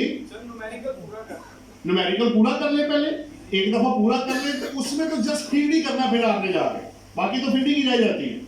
नेक्स्ट मैंने जी अज्यूम किया, ये सारा डाटा अज्यूम्ड है जी, हमने खुद ही बनाया। कहीं से कॉपी नहीं हुआ है। नेक्स्ट आया जी एग्रीकल्चरल इनकम। कोशिश की जितने हेड आ सकते हैं कवर करें। एग्रीकल्चरल इनकम में क्या है, सेक्शन 41 में पहले तो वो एग्जाम्प्ट है इनकम टैक्स लॉ में, लेकिन साथ ही 111 सेक्शन ये कहता है कि आपने रिस्पेक्टिव प्रोविंस को टैक्स, ये 2014 से, अगर आपने रिस्पेक्टिव प्रोविंस को टैक्स नहीं दिया तो फिर ये एग्री इनकम के तौर पे टैक्स नहीं लगाएंगे, ये आपकी इनकम फ्रॉम अदर सोर्सेज में ऐड करके आपको टैक्स लग जाएगा। मसलन मेरी देखें, मैं बेवकूफ़ी करूंगा अगर मैं फेडरल को टैक्स दूंगा, क्योंकि सूबे ने फिर भी नहीं छोड़ना, तो बेहतर यही है कि जिसका बनता है उसको मैं जमा करा दूं और फिर मैं एग्री इनकम यहाँ पे लेकर आऊं। इस वक्त स्टेटस क्या है, 4 लाख रुपए तक 0% टैक्स है। अगर आपकी एग्रीकल्चरल इनकम 4 लाख रुपए तक एनुअल आती है, ग्रॉस नहीं नेट है, ये ध्यान में रखिएगा। कुछ लोग ग्रॉस डिक्लेयर कर देते हैं, ग्रॉस नहीं डिक्लेयर करनी भाई, खर्चे माइनस करके, एग्री का लॉ भी मेरे पास अवेलेबल है, मैं आपको शॉर्ट फाइल दे दूंगा, उसमें वो खर्चे अलाउ करता है कि जो नेट बचेगा उस इनकम पे आपने देना है। लेकिन अगर आपने ठेके पे जमीन दी हुई है तब, अब तो रेंट ही आएगा, फिर अब तो खर्चा कोई नहीं माइनस होगा आपका। एग्रीकल्चरल इनकम आगे देखें क्या किया, एग्जेम्प्ट किया, वहां जाके टोटल में लिखेंगे, एग्जेम्प्ट पूरा हुआ, फ्री हो गए, प्लस रिस्पेक्टिव प्रोविंस को टैक्स जमा करा के उसकी रसीद आपके पास होना लाजमी। जबानी बात नहीं होगी भाई, मैंने जी दे दिया, किसको दिया भाई, कब दिया, कितनी अमाउंट दी, दिखाओ, पता लगे रसीद ही कोई नहीं है। जबानी गोली नहीं खाएंगे भाई, वो प्रोफेशनल लोग जबानी नहीं बातें करते। आप एविडेंस सामने रखेंगे तो उसने एक्सेप्ट करना है, वरना 111 में आपकी इनकम बना के उसने टैक्स लगा देना आपको, फिर आप जाने और एप्लीकेट बॉडी जाने। अगला फॉरेन इनकम थी, इनकम फ्रॉम अदर सोर्सेज, ये भी एक जगह उसमें अवेलेबल थी, मैंने कोशिश की हर एक एनेक्सर का थोड़ा उसमें फिल करने की कोशिश करूं। अगर आप 2 पॉइंट्स हैं यहाँ पे समझने वाले, देखिए जरूरी नहीं है कि हर केस में फॉरेन सोर्स इनकम होगी, हो भी सकती है और नहीं भी हो सकती, it depends, it vary from person to person. चले जी आ गई मेरे पास फॉरेन सोर्सेज, अब करना क्या है, क्या मैं टैक्स दूं? इसमें 2 चीजें आपको ज़हन में रखनी है। पहला, आप रेजिडेंट है कि नॉन रेजिडेंट, पहला क्वेश्चन ये। अगर आप नॉन रेजिडेंट हैं तो फॉरेन सोर्स इनकम तो पाकिस्तान में टैक्सेबल ही नहीं उसकी, वो तो गई, फॉरेन सोर्स वाली डिक्लेरेशन में आ जाएगा, आगे आप एग्जेम्पशन क्लेम कर लेंगे कि वो नॉन रेजिडेंट है बंदा। अगर वो रेजिडेंट हुआ, उसमें भी सैलरी में एक बड़ी छूट है, बड़ी अच्छी, 102 सेक्शन में, अगर रेजिडेंट इंडिविजुअल बाहर टैक्स पे कर आता है सैलरी इनकम पे, तो वो भी इनकम पाकिस्तान में टैक्सेबल नहीं होगी। तो फिर बचा क्या, मैंने आगे लिखा हुआ देखे, अदर सोर्सेज मैंने लिखा हुआ, अगर अदर सोर्सेज है, मैंने टैक्स पे कर भी दिया है, अज्यूम कर लेते हैं, तो आपकी इनकम में जमा करके आपको टैक्स देना पड़ेगा। अब टैक्स में होगा कि आप कहेंगे 2 दफा नहीं है, 1 दफा ही है। फॉरेन इनकम पे पाकिस्तान का टैक्स या बाहर का टैक्स जो कम होगा वो आपकी टोटल लायबिलिटी में से माइनस किया जाएगा। आगे जाके आप देखेंगे, मैंने उसने 1000 बाहर जमा कराया हुआ है, वो मैंने बाद में क्रेडिट उसका लिया हुआ है, तो एक इनकम पे 2 दफा टैक्स नहीं हो सकता। सेक्शन 73, एक डिडक्शन 2 दफा माइनस नहीं हो सकती। अगर मैंने अक्रूवल बेस पे टैक्स पे किया तो फिर पेमेंट जब मैं रिसीव करूंगा या पे करूंगा तो उस वक्त मुझे टैक्स पे नहीं करना पड़ेगा या खर्चा दोबारा नहीं मिलेगा। सो एक इनकम पे 2 दफा टैक्स नहीं है और एक एक्सपेंस 2 दफा माइनस नहीं कर सकते। नेक्स्ट क्या मेरे पास, फॉरेन रेमिटेंस ही बड़ा इंटरेस्टिंग है, आप लोगों के साथ आज थोड़ी सी इसकी डिटेल में शेयर करूंगा, वैसे तो काफी आपने केसेस फेस किए होंगे। तो 2 तरह की फॉरेन रेमिटेंस होती है, एक एक्सप्लेनेबल और एक नॉन एक्सप्लेनेबल। जो एक्सप्लेनेबल है, आपका भाई, मदर, वाइफ, सिस्टर, फादर, कोई रिलेटिव बाहर है, वो बाहर मेहनत कर रहा है, आपको पैसे भेज रहा है, वहां टैक्स लगा हुआ है तब भी भेज रहा है, नहीं लगा हुआ तब भी वो भेज रहा है, सेट होना उसने, आपको प्रॉपर्टियां बना ली, यहां आना है उसने वापस, वो इनकम एक्सप्लेनेबल है। उसके लिए इनकैशमेंट का सर्टिफिकेट लाजमी नहीं है। आप चाहे उसको, बेहतर यह है कि मनी चेंजर के थ्रू ना करें, उसको बैंकिंग चैनल के थ्रू पैसा लेकर आए, इनकैशमेंट बेशक बाहर से करवा लीजिएगा, लेकिन 3 चीजें मैटर करने के बाद, पहला, वो बंदा वाकई नॉन रेजिडेंट है, नंबर 2 पासपोर्ट से पता लगेगा, नंबर 2 क्या उसने पैसा बाकी वहां कमाया है? ये ना हो कि वहां $10,000 कमाए हो, आपको $5,00,000 आ जाए, आपके पास कहां से आ गया भाई? तीसरा, और जो बैंकिंग चैनल या अदरवाइज, अब आपको पता है अब मनी चेंजर और सारे उनको भी उन्होंने शेड्यूल बैंक की डेफिनेशन में शामिल कर दिया, आपको पता लग गया होगा। अब आप मनी चेंजर या इनके थ्रू अदरवाइज जो मोड्स हैं उसके थ्रू पैसा ला सकते हैं, लेकिन बेहतर क्या है, सेफ क्या है, बैंकिंग चैनल के थ्रू आप पैसा लेकर आए। तो उसमें तो जितना मर्जी पैसा आप लाए, अगर आप ये प्रूफ कर देते हैं कि मेरे वालिद साहब ने बाहर से भेजा है, वो बाहर है, वो नॉन रेजिडेंट है, वहां से कमाया गया है, आपको पाकिस्तान में कोई प्रॉब्लम नहीं है, कोई इशू नहीं, जितना मर्जी लेकर आ जाए आप। लेकिन अगर अनएक्सप्लेनेबल है, बताना नहीं है किसने भेजा है, तो उस सूरत में क्या है, आपको पता है कि 2018 या 19 तक पहले लिमिट थी अनलिमिटेड, फिर लगा 1 करोड़, फिर हो गया 50 लाख। इस वक्त जो अमाउंट है वो 50 लाख रुपए तक एक बंदा एक साल में 111(4) में वाइट कर सकता है, लेकिन 2 कंडीशन मेट करने के बाद। पहला, शेड्यूल बैंक या वो जो डिफाइंड है उनके थ्रू पैसा है, प्लस इनकैशमेंट का सर्टिफिकेट आपको शेड्यूल बैंक देगा, तो तभी वो आपके लिए वाइट मनी होगी, लेकिन only to the extent of 5 million rupees. ये दोनों आपके कवर हो गए, एक्सप्लेनेबल एंड नॉन एक्सप्लेनेबल। तो पहले पूछे, ये ना हो उसको परेशान कर दें आप, उसे को भाई तुमने तो इनकैशमेंट नहीं कराई, ओ भाई उसका हार्ड एंड मनी है, जहां से मर्जी कैश करा लो, वो अनएक्सप्लेनेबल नहीं है, वो एक्सप्लेनेबल है। तो दोनों को अलग अलग रखिएगा कि उसका अपना पैसा है या अदरवाइज है। एक और बात, अब लिमिटेशन देखें, एंटी मनी लॉन्ड्रिंग अपनी जगह पे है, ये मैं बताता चलूं।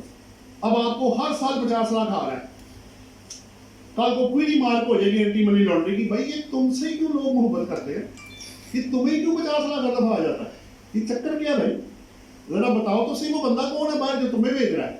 फिर इन्वेस्टिगेशन मार्क होएगी, फिर देखना पड़ेगा स्कोप उनका कि किस एक्शन तक होगा।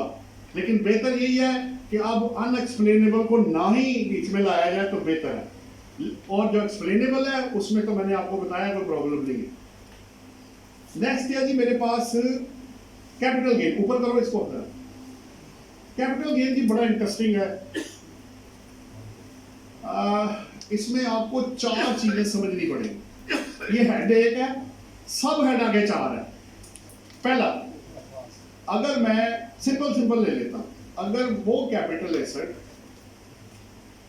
अदर देन सिक्योरिटीज और इमूवेबल प्रॉपर्टी, वो ऊपर आएगा आपके नॉर्मल टैक्सेशन में, यानी उसका गेन निकाले, उसको आपकी प्रॉफिट में जो भी इनकम है ऐड करें, टैक्स दें। ये पहला केस वही है, मैंने ए बनाया है आपका, 2 प्राइवेट कंपनीज के शेयर बेचे गए और एक से दोनों को जमा किया तो 2,30,000 रुपए मुझे गेन आया, जो मैंने के नॉर्मल टैक्स, आपके देखें आगे टैक्सेबल में मैंने ऐड कर दिया और आपकी टोटल इनकम के अंदर वो चला गया। ये वो वाला था जो प्राइवेट कंपनी या अदर देन पब्लिक कंपनी की होंगे, वो इसके ऊपर इसके अंदर है। जो सिक्योरिटीज वाला है, या आगे चलते हैं इमूवेबल प्रॉपर्टी। इमूवेबल प्रॉपर्टी का मैंने एक और बनाया, वो मैंने 1 साल में बेचा, वो सेपरेट ब्लॉक के अंदर कवर्ड है, उसका रेट ही अलग आपको पता चार्ज किया जाता है। तीसरा आपका आएगा जो 38(5) के अंदर एसेट डिफाइंड है, jewellery, medallion, first day cover, अगर वो है उसमें एक स्पेसिफिक चीज है कि ट्रीटमेंट उसका पहले वाला ही है, लेकिन उसमें फर्क सिर्फ ये है कि उसका लॉस आप अकाउंट फॉर नहीं कर सकते।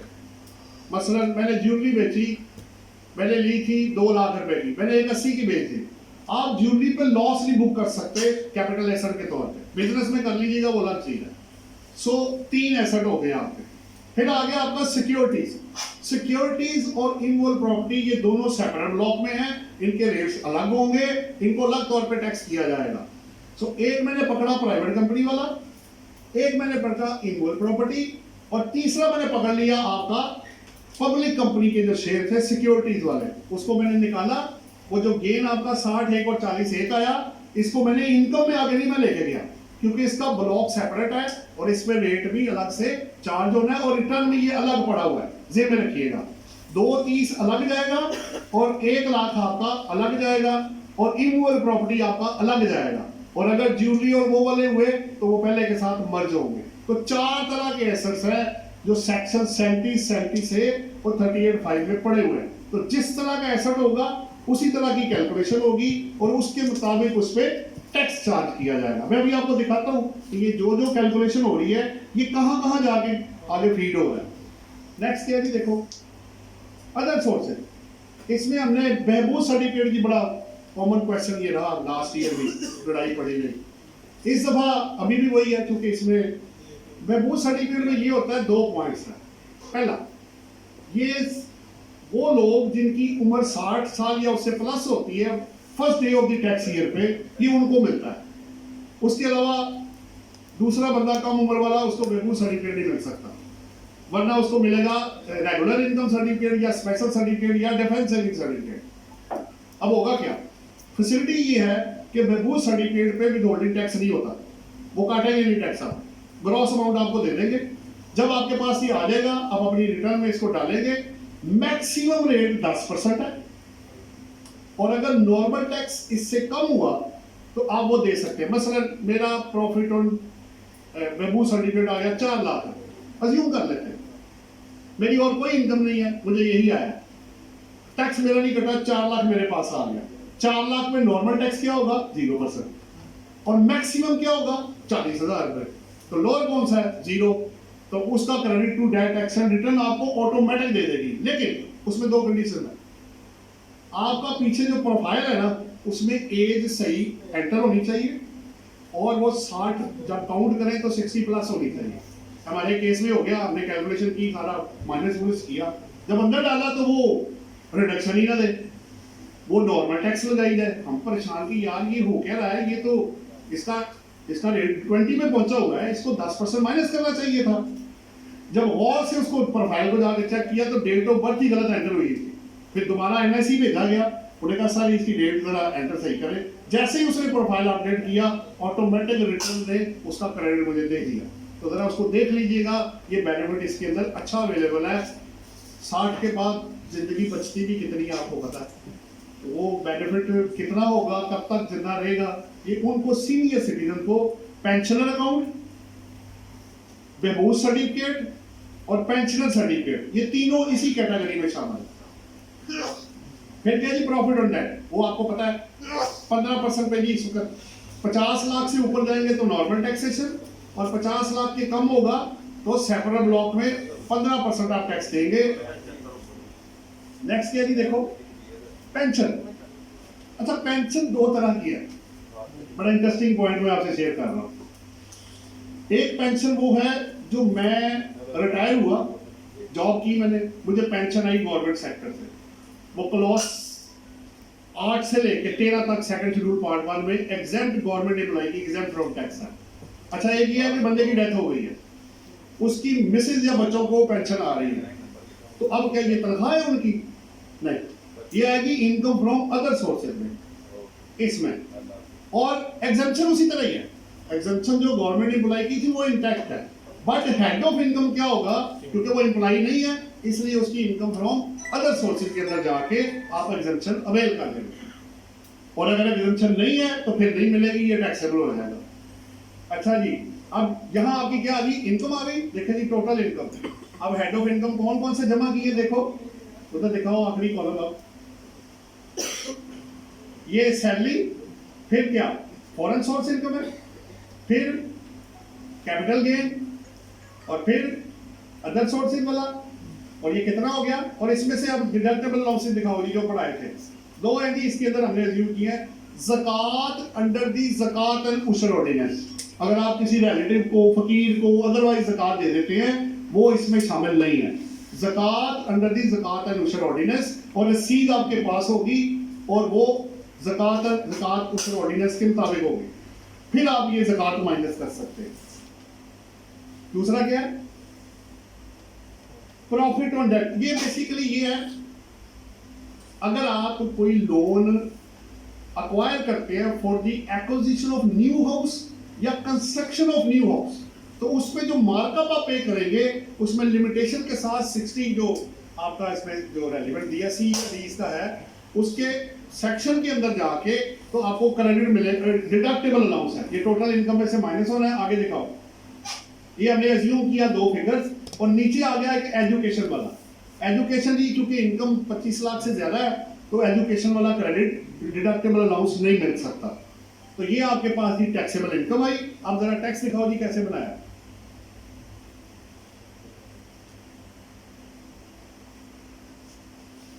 ये जो तुम पहला टोटल वाला कॉलम है ना, इसको खींच के अंदर करो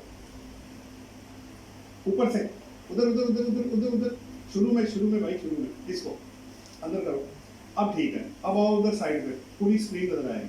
अब ठीक है, टैक्स आप जी 32 लाख रुपए पे टैक्स निकाला जी, ये आपके सामने है। अब नीचे आओ, बहबूद सर्टिफिकेट का क्रेडिट इसलिए नहीं मिला क्योंकि मेरा जो नॉर्मल टैक्स है वो मेरे जो मैक्सिमम टैक्स है उससे कम बन रहा है। उधर बनता है 10% मेरा 40 लाख, नॉर्मल मेरा टैक्स कितना है 39 लाख। इसका मतलब है मुझे यही वाला पे करना है, मैं कम वाला पे कर दूंगा, बात खत्म होगी। अगर ये उल्टा हो जाता 39 ऊपर आ जाए 40 नीचे आ जाए तो 1000 आप फिर माइनस कर सकते हैं क्योंकि मैक्सिमम 10 है और कम से कम 0 भी हो सकता है। आगे देखो टैक्स क्रेडिट की फर्दर और कौन कौन से हैं, ये आपको ना एक चीज याद रखनी है। सेक्शन 4 ये कहता है जब डिफरेंट टैक्स क्रेडिट मेरे पास आ जाए तो सबसे पहले कौन सा आएगा, फॉरेन टैक्स क्रेडिट। अगर मेरी फॉरेन सोर्स इनकम है जैसे इसमें डाली तो उसको मैंने सबसे पहले लेस किया, जो मैं ऊपर बता रहा था 1 लाख रुपया, 1 लाख ऐड किया था जी ऊपर, 1 लाख रुपए पे मैं 1000 रुपए टैक्स पे करके आया। पाकिस्तान का टैक्स ऊपर जमा हो गया हुआ है, उस 1 लाख पे 1000 का क्रेडिट मैंने माइनस किया, ये आपके पास आपकी बाकी इनकम पे टैक्स आ गया। बाकी टैक्स क्रेडिट आपके सामने 61 से लेके 62 जो भी आपके 63 63 तक जाता है। ये मैंने अमाउंट अज्यूम की और ये आपको कितना मिला 25,000 समथिंग ये क्रेडिट है। अगर आपको जिसकी कंडीशन आप मेट करेंगे वही सेक्शन आपको क्रेडिट देगा।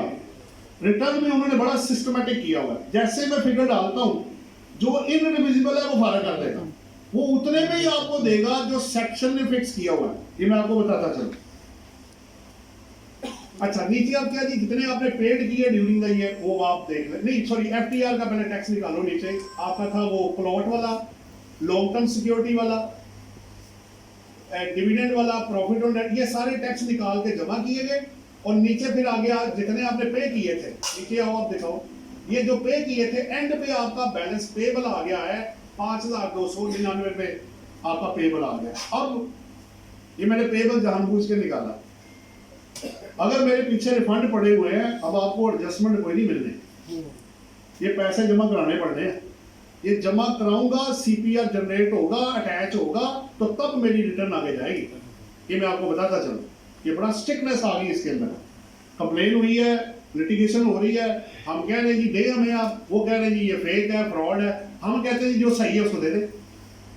अगर एक बंदा सीपीआर ले आता है अपनी रिटर्न को डेस्कटॉप पे आपको चीजें क्लियर कर देता है, लेकिन इस स्टेज पे क्या होगा, इधर से रिटर्न नहीं पूरी हो रही, वक्त शॉर्ट हो रहा है, उधर से सिस्टम में प्रॉब्लम आई हुई है। अभी और भी चीजें मैं आपको दिखाता हूँ, सिस्टम में और चीजें भी आई हुई हैं, काफी प्रॉब्लम हो रही है। इतना आसान नहीं है अब कि आप आराम से फीड करके बाहर निकल जाए। बहरहाल ये कंपटीशन थी पहली। अब इसकी अकॉर्डिंगली आप वेल्थ स्टेटमेंट भी साथ देख लें ताकि दोनों की फीडिंग फिर इकट्ठी की जाए। की हुई है पहले फीडिंग। वेल्थ स्टेटमेंट दिखाओ जी, ये मैंने अज्यूम किया जी 21 में डाटा था। अच्छा चक्कर ये है, इसको समझने के लिए करना क्या है, एक एक ट्रांजैक्शन की डबल एंट्री आपने बनाते जाना। मैं आपके सामने अभी बनाता भी हूँ और उसका इफेक्ट भी आपको दिखाता हूँ कैसे। मसलन पहला क्या जी, डीएचएम में घर था, अज्यूम किया, उसमें कोई चेंज नहीं है, जो पहले था 21 में वही 22 में, तो कॉपी हो गया, कोई मसला नहीं है। दूसरे में क्या हुआ, वो प्लॉट मैंने बेच दिया 2022 में, कितने का 750 है, मैंने 8,50,000 में ये प्लॉट बेच दिया 22 में, तो कितना गेन हुआ 1 लाख। और आपको याद हो तो 1 लाख उधर मैंने रिपोर्ट किया है जब आपको मैंने रिटर्न बना के दी है, तो लैंड के ऊपर, प्लॉट के ऊपर 1 साल के अंदर लाख रुपए को सेपरेट ब्लॉक में मैं ले गया था। अच्छा ये दिखा दो जी एक नजर, ये 1 लाख मैंने डाला, जो नीचे जाके इस पे लायबिलिटी भी निकाली वो दिखाओ। सेम टैक्स ईयर में क्या रेट था इस पे, चेक करो, 3.5% है जी रेट, जो मुझे 1 लाख पे लगा, 3,500 मैंने ऐड कर दिया इसके। और सेल पे आपको पता है वो टैक्स भी लगा हुआ है डिस्पोजल वाला 236 क्या सी है के है सी, वो नीचे मैंने जो था वो मैंने क्लेम किया हुआ है और मैंने वहां अज्यूम किया कि ये उस डेट पे नॉन एपीएल में था, तो रेट डबल हो गया। मुझे 8,50,000 के ऊपर 1% देना था, नॉन एटीएल में होने की वजह से वो 2% हो गया, तो 17,000 मेरा कटा हुआ है, इसकी एडजस्टमेंट मुझे मिल गई। ये जानबूझ के मैंने डाला ताकि ये भी आप देख लें कि नॉन एटीएल वाला जहां आएगा उसको क्रेडिट भी आपने ले लेना है। अच्छा आप दिखाओ, वैसे दिखाओ वापस से। अच्छा डबल एंट्री पहले एक समझ जाएंगे तो आगे चल पड़ेगा। जब मैंने प्लॉट बेचा, मैंने डेबिट किया बैंक 8,50,000 रुपए से, प्लॉट को किया मैंने क्रेडिट 7,50,000 रुपए से, और gain on disposal of plot को क्रेडिट कर दिया 1 लाख रुपए से। मैंने आपके सामने डबल एंट्री पूरी कर दी।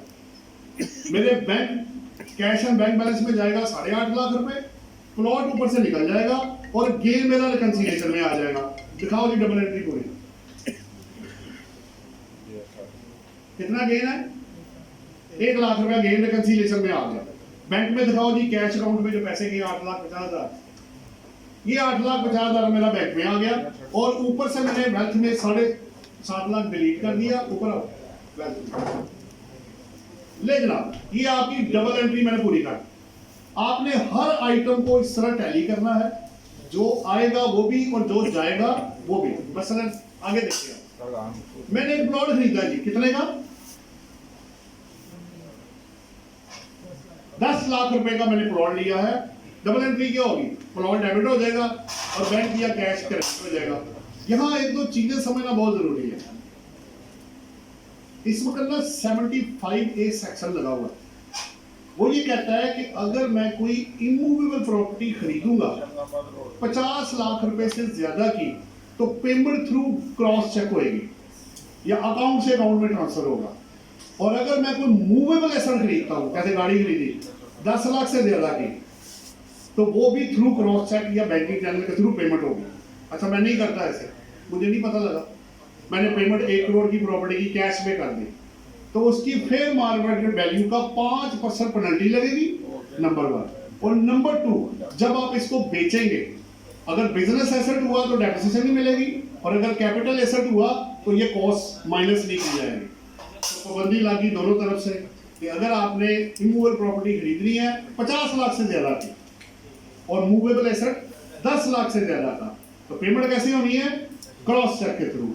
वो एग्रीमेंट सर जरा ध्यान से पढ़ लीजिएगा, उसमें लिखा क्या हुआ है और उस 75A को वो कवर करता है कि नहीं करता। पहला पॉइंट।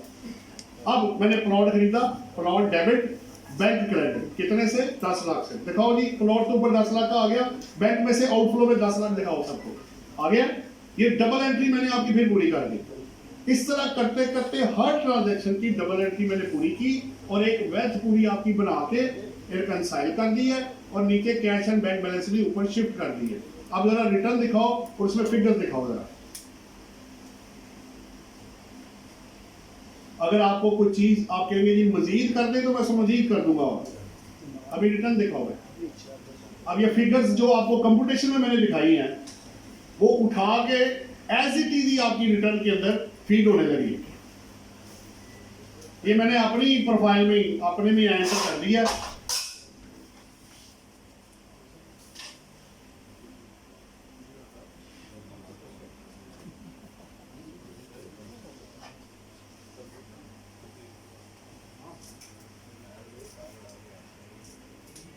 इसके ड्राफ्ट में पड़ा हुआ, कोई ड्राफ्ट बनाया हमने, और ड्राफ्ट में ना हमने अमाउंट्स कम ही रखी हैं।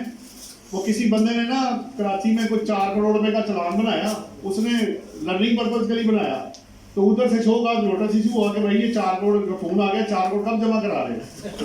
उसने कहा जनाब मैंने तो लर्निंग प्रोसेस के लिए किया, आप मुझे डिमांड क्रिएट करी जा रहे हैं। तो डाटा फीड करते वक्त ये भी देख ले कोई ऐसी अमाउंट ना लिखने के बाद में उधर से फोन आए कि भाई ये तो सीधा 5 करोड़ का चालान बन रहा है, कब जमा करा रहे हैं। तो वो मैंने फिगर इसलिए थोड़ी थोड़ी रखी कि मुझे ना नोटिस आ जाए कि भाई आपने तो बहुत कुछ फीड कर दिया अंदर। दिखाएं जी। अच्छा ये आपकी रिटर्न जी देखें, पहला टोटल का कॉलम है, वही 18 लाख बेसिक, आगे आपका जो अलाउंसेस है, एक्सपेंडिचर रीइंबर्समेंट है, फिर आपके परपोजिट है और प्रॉफिट, वही ऑर्डर मैंने वही रखा हुआ। और जी फिक्स्ड नंबर की प्रीवियस किसी की है तो ऊपर डिस्टर्बेंस कर रही है, जरा देखिए। सो अब आप देखें उसने ऑटोमेटिक जितनी मैंने फिगर डाली एग्जम्पशन के कॉलम, ये अच्छा एक और चीज है, जितने ब्लू या फिल्ड डब्बे हैं वो आपको फिल नहीं करने देगा, जो एम्प्टी है वो आपने फिल करना है, ब्लू वाला वो खुद ही आ जाएगा, आखिरी कॉलम वो खुद ही निकाल लेगा। आप पहले और दूसरे कॉलम में फिगर डालें, आखिरी और ऊपर टोटल वो खुद ही उठा लेगा, और ये टोटल दिखाओ जी एग्जैक्टली आपका मैच करेगा जो आपकी कंप्यूटेशन के अंदर आ रहा है। दिखाओ जी कितना था थैली, आपने कितनी ऑफर की है, ग्रॉस कितना था नीचे 28 लाख, एग्जम्पशन कितनी थी 330 की, और बाकी 23 लाख है 25 लाख 16 लाख। दिखाओ भाई उधर, ये देखें आपकी फिगर सारी टैली है। So computation is the main source, अगर आप उसको ठीक कर लेते हैं तो ये जस्ट फॉर्म है, ये कुछ नहीं है, it is nothing, just a form, prescribed form, लेकिन सारी वर्किंग आपके पास है, आपने जस्टिफाई करना है, आपने सपोर्टिंग देना है, आपने लीगल बैकिंग बतानी है, आपने बताना एग्जम्पशन क्यों ली है आपने, तो इसको ज्यादा परेशान होने की जरूरत नहीं है आपको। अच्छा अब दूसरा दिखाओ जी, हेड कौन सा था,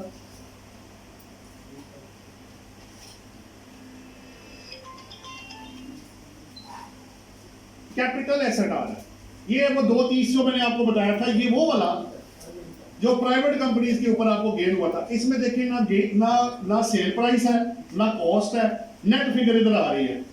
उधर मैंने दो कंपनियों की सेल प्राइस लिखी, वो जो डिस्पोजल कंसिडरेशन थी, उसमें से कॉस्ट माइनस की, फिर जाके नेट किया तो 230 आया। यहां तो टोटल आ रहा है, यहां तो ब्रेकअप है ही नहीं, पता ही नहीं ये कहां से आया, सब वर्किंग आपके पास है, 230 आ गया इसके अंदर। आगे चलो, अब लॉन्ग टर्म वो जो सिक्योरिटीज वाले थे,